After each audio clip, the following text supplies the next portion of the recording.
এনারা হচ্ছেন এই ঘরের খুব ইম্পর্টেন্ট মানুষজন। এই যে 2 BHK এর দুটো রুমের বড় রুমের ট্যুরই তোমাদের কিন্তু দিয়ে দিলাম। এইটা দেখো, যেহেতু এটা বসার ঘর তাই রাঙা। হ্যালো এভরিওয়ান, কেমন আছো সবাই? আশা করছি সবাই খুব ভালো আছো, আমরাও ভালো আছি। কলকাতায় রয়েছি, বেশ কয়েকটা ব্লগে তোমরা তো জানতেই পেরেছো। আর এখন রয়েছি একেবারে আমার বাড়ির সামনের বাজারে। আসলে আমি একটু বেরিয়েছিলাম আর বৃষ্টি মাথায় নিয়েই বেরিয়েছিলাম, তবে ছাতা কিন্তু আমি মাথায় তুলিনি। আসলে নিজের শহর, নিজের জায়গায়, নিজের পাড়ায় বৃষ্টি ভেজার মজাটা তো আলাদাই, তাই না? এই যে এই সবুজ টিয়ারঙা বাড়িটাই কিন্তু আমার। আর দেখো দুই ভাইতে মিলে বারান্দায় বসে কেমন গল্প করছে। তো এখন বাজছে বেলা 1:45। আমি গিয়েছিলাম ব্যাংকের কাজ সামলাতে। কলকাতায় আসলে যতই ভাবি যে খেয়ে দে আরাম করে আয়েশ করে কাটাবো, না, সেটা একেবারেই হয় না। রাদার কলকাতায় আসা মানেই মাথায় অনেকগুলো কাজ নিয়েই ফেরা হয়। তো তার মধ্যে মোস্ট ইম্পর্টেন্ট যে কাজটা থাকে সেটা ব্যাংকের কাজ। নানান রকম, ব্যাংকের তো আর একটা কাজ না, নানান রকম কাজ। তো যাই হোক, আজকে কিছুটা করা হয়েছে, কাল আবার কিছুটা হবে। একদিনে তো কোনো অফিসিয়াল ওয়ার্কই কমপ্লিট হয় না, এটা তো আর আলাদা করে বলার কিছু নেই। আর এত গরম লাগছে যে আমার পক্ষে পাখা অফ করে কথা বলা সম্ভব হচ্ছে না। তোমরা ফোনে হয়তো বুঝতে পারো না, আমি এখানে বাইরে থেকে বেরিয়ে এসেছি, মানে দরদর করে ঘামাচ্ছি। তোমাদের সাথে লাস্ট ব্লগটাতে শেয়ার করেছিলাম আমাদের ভেতরের যে বেডরুমটা, সেটা এখন শেয়ার করছি। আর একটা বেডরুম, যদিও এটাকে এখন শুধু বেডরুম বলা চলে না, এটা বেডরুম কাম সিটিংও হয়ে গেছে। কারণ আমাদের অ্যাকচুয়াল যে সিটিং জোনটা সেটা ভেতর দিকে হয়ে গেছে, মানে একটু পজিশনের গন্ডগোল আছে, বাট ঠিক আছে, একটু অ্যাডজাস্ট তো করেই নিতে হয়। তো এটা হচ্ছে এখন আমাদের আসা যাওয়ার মানে মূল রাস্তা বলতে পারো, যদিও এটা আমাদের ভেতরের একটা কানেক্টিং দরজা ছিল, বাট এখন এটাই মেন হয়ে গেছে। আমাদের অরিজিনাল যে মেন ডোর সেটা অন্যদিকে, সেটা মোস্ট অফ দ্য টাইম বন্ধই থাকে। তো যাই হোক, এটা এখন আমাদের মেন ডোর। তো এখান দিয়ে ঢোকার পরেই তোমাদেরকে শেয়ার করি কি কি আছে। তো এখান থেকে ঢুকে বাঁদিকেই রয়েছে এই সুন্দর ক্যাবিনেটটা। এই ক্যাবিনেটটা পুরো কাঠের বানানো, মায়ের খুব পছন্দের এই টিভি ক্যাবিনেটটা। এটা এত সুন্দর, কিন্তু এটার যে শোটা না, সেটাই আর পুরোপুরি প্রপার ভিজিবল হয় না।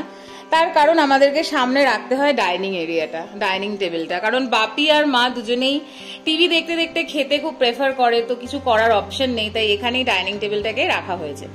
তো এখানে মা অনেক ছোট্ট ছোট্ট শোপিস, যেগুলো আমি গিফট করেছি বা কোথাও গিয়ে কেনা হয়েছে, সেই সমস্ত জিনিস দিয়ে এই জায়গাটাকে সুন্দর করে সাজিয়েছে। আর এখানে রয়েছে বাপির রিটায়ারমেন্টের পাওয়া যে মেমেন্টোটা, সেইটা দেখো নির্মল কুমার দে নাম লেখা রয়েছে, এই যে। আর এই পাশে রয়েছে আমার পছন্দের গল্পের বইগুলো এবং আরো কিছু বই লাইক ডিকশনারি অ্যান্ড অল, সেগুলো রয়েছে। তো এই জায়গাটা হচ্ছে আমাদের সবারই খুব পছন্দের আর মোস্ট অ্যাট্রাকটিভ জোন এই ঘরের, ঠিক আছে? তো এইখানে তো বুঝতেই পারছো, প্রয়োজনীয় জিনিসপত্র, ওষুধের ডাব্বা, দুজনেরই ওষুধের ডাব্বা, জলের বোতল টোতল সবই রয়েছে। আর এর থেকে ঘুরে এই জায়গাটা দিয়ে হচ্ছে যাওয়া যায় কাল যে ঘরটায় দেখিয়েছিলাম না ভিডিও, সেইটা। প্লাস এখানে রয়েছে, এটা হচ্ছে ওয়াশরুম আমাদের, আর এর পাশেই রয়েছে রান্নাঘর। এই যে এখান থেকে গেলে এই জায়গাটা হচ্ছে আমাদের রান্নাঘর, এই জায়গাটা হচ্ছে ওয়াশরুম, ঠিক আছে? আর এখানে তো রয়েছে বেসিন। তো আগেই বললাম এই দিকটা হচ্ছে রান্নাঘর। রান্নাঘর থেকে যদি এই দিকে ঢুকে আসি, মানে মেন এই দরজা থেকে ডান দিকে কি আছে সেটাই দেখাচ্ছি এবার। তো এই রান্নাঘরের জায়গাটা থেকে ঢুকে যদি এই দিকে আসি, ঘরের ডান দিকে রয়েছে হচ্ছে সোফা, বসার জায়গা রয়েছে সোফা, তার সাথে রয়েছে এই খাটটা। আর এটাই ছিল আমার খাট, যেটা এই ভিতরের ছোট ঘরে ব্যবহার করা হতো, কিন্তু এখন এটাকে বাইরে আনা হয়েছে বিকজ মা বা বাপি দুজনেই এখানে একটু রেস্ট করে এবং বসে বসে বা শুয়ে শুয়ে টিভি দেখে। সবাই আসে, বসে, দেখা করতে আসে, সেই সমস্ত কারণেও রাখা রয়েছে এই দুটো সোফা। এটা অ্যাকচুয়ালি 5 সিটারের সোফা ছিল, যেটার সিঙ্গেল পিসটাকেই এখন কনভার্ট করে মানে ঢুকিয়ে রাখা হয়েছে ভেতরে ছোট ঘরে। তো যাই হোক, মোটামুটি এখনের সেটিংটা হচ্ছে এইটা। দেয়ালে রয়েছে সুন্দর একটা মার্বেলের ওয়ালপেপার, এটা কিন্তু ফিক্স দেয়ালের সাথে। আর এই যে পাখির কাজটা দেখছো, এটা আমার করা, নিজের হাতে আমি করেছিলাম। এখানে এই ঘরটাও যেহেতু রেনোভেট করা হয়েছে, তো কি হয়েছে, এখানে না অন্য একটা ডিজাইন ছিল, বেশ লম্বা মতন একটা সুন্দর অন্য ডিজাইন ছিল, বাট এখন সেই ডিজাইনটা যেহেতু কালার করা হয়েছে ঘর, তো অটোমেটিক্যালি সেটা চেঞ্জ হয়ে গেছে। আমি অ্যাকচুয়ালি লাইট জ্বালিয়ে দেখছি ভালো লাগছে না বাজে, তো এখন ওই জন্য আবার আমি তাড়াহুড়োতে এই কাজটা করেছি। এটার ফিনিশিং আর একটু বেটার হতে পারতো, বাট আমি খুব অল্প সময় করেছি বলে এটা এরকম। তো মোটামুটি এই হচ্ছে এই ঘরটার লুক। আরেকটা জিনিস তোমাদেরকে দেখাই, এইখানে দেখো একটা আয়নাও রয়েছে, যাতে রান্না করতে করতে বা কখনো যদি এই ঘরে রেডি হয়ে আমরা বেরোই, তাহলে এই আয়নাটাতে কিন্তু আমরা নিজেদেরকে এক ঝলক দেখে নিতে পারি। তো এই হলো এখানকার লুক। আচ্ছা, এখানের আরো ভীষণ ইম্পর্টেন্ট মানুষজনদেরকে তো দেখানোই হয়নি। এনারা হচ্ছেন এই ঘরের খুব ইম্পর্টেন্ট মানুষজন, হাঁটতে চলতে সর্বদাই এনাদেরকে দেখা পাওয়া যায়। এবার চলো তোমাদের সাথে আলাপ করাই আমার ঠাকুর দাদা আর ঠাম্মার। এই যে এইটা হচ্ছে আমার ঠাকুর দাদা আর এটা হচ্ছে আমার ঠাম্মা। ঠাম্মাকে এত বড় টিপ কে পরিয়েছে ভগবানই জানে। ঠাম্মা টিপ বড় টিপই পরতো, তাহলে এত বড় টিপ পরতো না, নিশ্চয়ই আমার মা এইভাবে সাজিয়েছে। তো যাই হোক, আমাকে কিন্তু দেখতে অনেকটা আমার ঠাম্মার মতন। ইনফ্যাক্ট আমার হাত পায়ের গড়ন সেগুলো আমার ঠাম্মার মতন, আর আমার মেজাজ, তেজ, গলার আওয়াজ এই সবটাই আমার ঠাকুর দাদার মতন। সো আই এম প্রাউড কি আমি ওনাদের দুজনের একটা মিশ্র প্রোডাকশন। আর আমাদের দুটো ঘরেই রয়েছে দুটো এসি। প্রথমে এই এসিটা লাগানো হয়েছিল, আর কালকে যে বড় ঘরটার ট্যুর দিয়েছি ওই ঘরের এসিটা পরে লাগানো হয়েছে। ওই ঘরটায় প্রথমত খুব একটা এসির দরকার হতো না, কিন্তু গরমটা বছরে বছরে এত বাড়ছে যে ওটা তো এসি লাগানো হয়েছে। তো মোটামুটি আমাদের 2 BHK এর দুটো রুমের বড় রুমের ট্যুরই তোমাদের কিন্তু দিয়ে দিলাম। তো আমি এখন রয়েছি আমার রাঙার কাকিমণির ঘরে। সবাই একটু হাই হ্যালো করে যাও। এটা তো বুনি। বোন তুই আসবি কিনা? কাকিমণি আসতে চাইছে না। এইটা হলো বোন। তো আমরা সারা দুপুর ধরে সবাই মিলে গল্প করেছি। নিচে বড় কাকির ঘরেও অনেকক্ষণ গল্প করেছি, বাট সেসব আর ভিডিও করা হয়নি। তো এখন আমাদের চলছে সন্ধ্যেবেলার মোমো পার্টি। এটাকে সিক্রেট মোমো পার্টি বলে, ঠিক আছে? সবাইকে বলা যাবে। ওই যে কাকিমণি টুকি।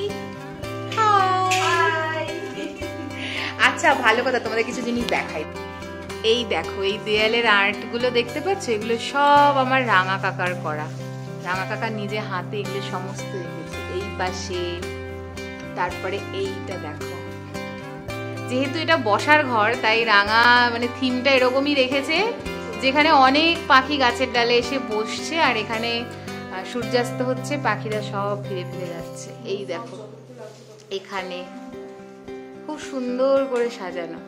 এইখানে এই গাছটা হচ্ছে হাতে আঁকা, আর ময়ূরটা হচ্ছে স্টিকার, তাই তো? হ্যাঁ, এই যে এইগুলো স্টিকার। এই যে এই যেমন এই যে কি বলে এটাকে, হ্যাঁ হানিকম, এই ময়ূরটা, এইগুলো হচ্ছে গিয়ে তাই। হ্যাঁ, এই গাছটাও কিন্তু তাই। মানে পুরো ঘরটাই হচ্ছে আর্টিস্টিক ঘর, বুঝতে পারলে?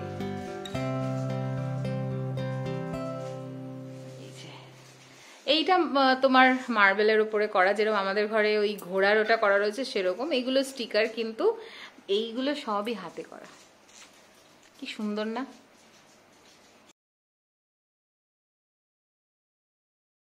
এখানে স্যুপ ঢালা হচ্ছে। স্যুপটা কি দারুণ গন্ধ বেরিয়েছে। বর্ষার দিনে এরকম গরম গরম মোমো আর স্যুপ খেতে যা লাগে না। বর্ষার সন্ধ্যায় এই গরম গরম স্যুপ আর খাবো হচ্ছে মোমো। আমি আর বুনি কেউই ফ্রাইড মোমো খেতে পছন্দ করি না, তাই এটা হচ্ছে বড় জনের জন্য। বোন খাবে এটা, আর আমি খাবো এইগুলো। সাজিয়ে দে। দাঁড়া, ওই প্লেটটা তো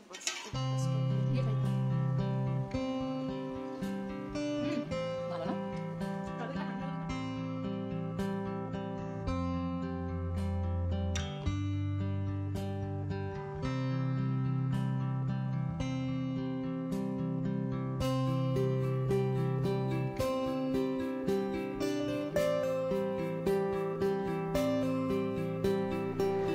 তো এখন ঘড়িতে বাজছে সন্ধ্যে 7:30 আর বোনদের ঘর থেকে ঘরে এসে আমি একটুখানি ফ্রেশ হলাম, চেঞ্জও করে নিলাম। অ্যাকচুয়ালি দুপুরবেলা থেকে ওই জামাটা পরে রয়েছি, তো ভাবলাম যে একটু ফ্রেশ হয়ে নিই। আর এখন দেখো বাড়িতে এসে সেইভাবে যে খুব কিছু কাজকর্ম থাকেও তাও নয়, এই গল্প ঘোরা বলেইছি আগে, এভাবেই সময় কেটে যায়। তো যাই, মার সাথে এবার একটু গিয়ে বসি, বোনদের সাথে অনেক গল্প আড্ডা, কাকিমণির সাথে অনেক গল্প আড্ডা হয়ে গেছে আজকে। তো যাই একটু মার সাথে বসি, একটু কথা বলি, একটু টিভি দেখবো, একটু চা খাবো।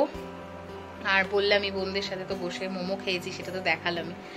তো চলো, এভাবেই আজকের দিনটা কাটলো, বেশ ভালোই কাটলো। অ্যাকচুয়ালি আজকে বিকেলেও বেরোনোর প্ল্যান হয়েছিল, সেটাও আর হলো না। গল্প করতে করতে কোথা দিয়ে ঘড়ির কাঁটা ঘুরে গেছে বুঝতেই পারিনি। আমি শুক্রবার দিনকে বাড়ি এসেছি, ফাইনালি মা আজকে বানিয়েছে পায়েস। আমি বাড়িতে আসলে পায়েসটা হবেই হবে। তো এই হলো পায়েস। মা কিন্তু ওই 12:30 12:30 নাগাদই বানিয়ে রেখেছিল, বাট তখন আর খাওয়া হয়নি। দুপুরে খেয়েছি, তারপরে তো বললাম আমি তো গল্প করে ঘুরে ঘুরেই বেড়াচ্ছি। তো এখন আমি পায়েসটা খাবো। এখন ঘড়িতে বাজছে 1:45।